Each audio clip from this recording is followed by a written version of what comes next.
everybody, and welcome to day one of week one of our 18-week 5-2 fasting challenge.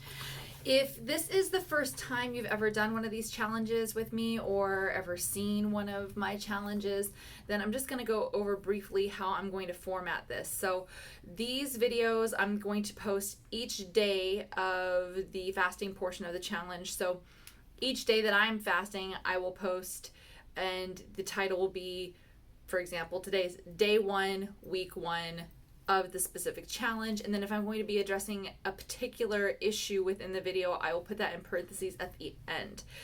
Another thing that you can do with these videos is you can track your own progress throughout the fast. So if you want to keep it on your own Excel spreadsheet or something like that individually, that's fine. But if you want to sort of just use these videos as a way to mark your own progress, that's a great thing to do. You can mention in a comment below what your goals are, what your struggles are, what if you feel like you've had great successes, if you feel like, oh, today's a great day, if you want to mark what your weight or body fat percentage is at the start and then in the middle and the end. You can go back and see your progress, and maybe you struggle at the beginning and not so much at the end, or maybe it's vice versa. I don't know. So each person has their own journey, and feel free to go ahead and use this as a platform to document whatever it is that you're going through. And the next thing I will talk about is veggie broth. That's what I'm going to be using during my fast. Now, I recommend that people do a water fast if they can.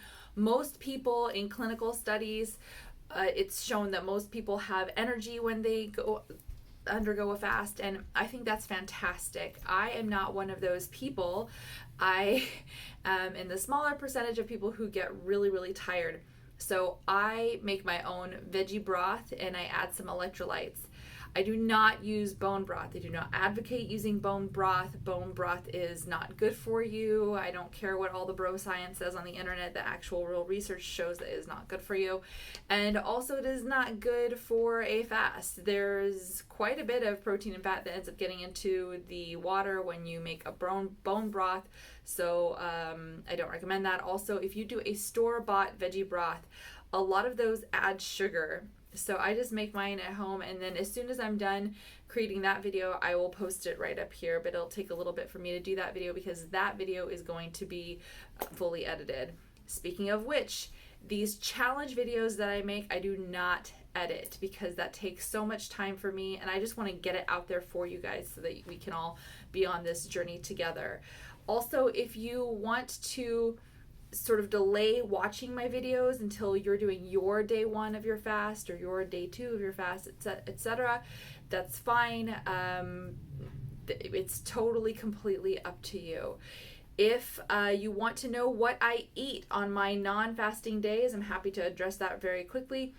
I relax because I'm doing 2 days in a row fasting each week. I can kind of just relax the rest of the days. I truly am not anal retentive about this, and I want you all to be able to be a bit relaxed too. I think sometimes we have a tendency to want to do all the things that we know work at once. I recommend against that because unless you're used to this kind of thing, you can burn out very, very quickly. So some people say, well, I see you had success on vegan keto, so I want to try that. Really? I don't use vegan keto all the time. I'm not on vegan keto all the time. I'm certainly not doing vegan keto now. I use it in short spurts, usually 3 weeks in a row, a month in a row maximum, and then I go back to high carb, low fat. And I do this strategically, but I don't want there to be so many rules for you all. If this is something new, if you're newly challenging yourself, if you've never done any fasting before whatsoever, just stick with the 5-2 fasting for now. It's going to be enough of a challenge. You do not have to do it the way that I'm doing. You do not have to do it 2 days in a row. You can do it, you can separate out the days, that's fine. Also, when it comes to the fasting portion, I know I said it in my last video, but I'm just going to repeat really quickly. You do not have to necessarily go without food the whole day. That's how I define fasting, frankly. But some people, if you've never fasted before, you might want to implement a low calorie day for your fasting days.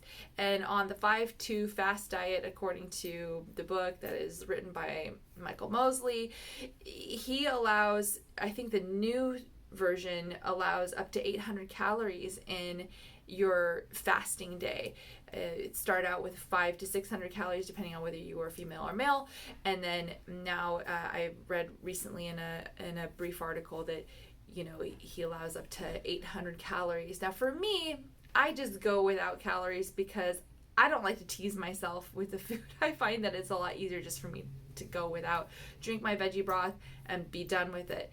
But for you, you might want to incorporate calories on your fasting days, and you can do that all in one sitting. You can separate out your calories throughout the day. It doesn't really matter. It's totally up to you. The goal is just for you to get acclimated to something that is doable, that you can make flexible for your life, and for you to see how this works over the next 18 weeks. So that's kind of how I set up my stuff. And I will be leaving also a couple of videos throughout this one as soon as I'm done with that, regarding what it is that I will eat. If you really want to know, it tends to be whole food, plant-based, but not always. I really relax. Like yesterday I had a burrito. I mean, who cares? And then also again, my broth video. And what else? Oh, and then I will leave a video somewhere around here about bone broth and why it's not very good for you. That's it. That's going to be it for today. So let me know how you're doing. Just so you know, I am leaving these videos on 2 of my channels because usually I leave the fasting challenges for my Fasting Gal channel, and that's where we have a really vocal community where we're all just helping each other out. It's great. The last few pounds, I've never really done a challenge like this for this channel. It's my larger channel for sure. It speaks to a larger audience, but I wanted to invite you all. And it's funny because people are really shy. Even though I have many more subscribers on the last few pounds channel, people are really shy on this channel about joining me in this challenge. Nobody commented underneath the video, "Oh, I'm doing it." Instead, I got texts for people who have my cell phone. I got LinkedIn messages. I got emails. I got Facebook messages. I got Instagram messages. People who are doing this challenge. Y'all are really shy. That's okay. You don't have to out yourself if you don't want to. But what's cool about the Fasting Gal community is that people tend to be vocal, and then we can all sort of help each other out. We can post recipes for your non-fasting days. There are all kinds of things that you can do in order to make this channel work for you, whichever one you're subscribed to, whether it's one or whether it's both. All right, speaking of which, subscribe if you haven't already done so, that you can see the videos that I post each day of the challenge, so you don't miss out on future challenges, so you don't miss out on what it is that I eat on a non-fasting day, and how I make my broth, and blah blah blah blah blah. There are lots of things that I post about. And give this video a thumbs up, pretty please. Leave a comment or a question below. I'll get back to you as soon as I can, and I will see you tomorrow. All right, take care. Bye.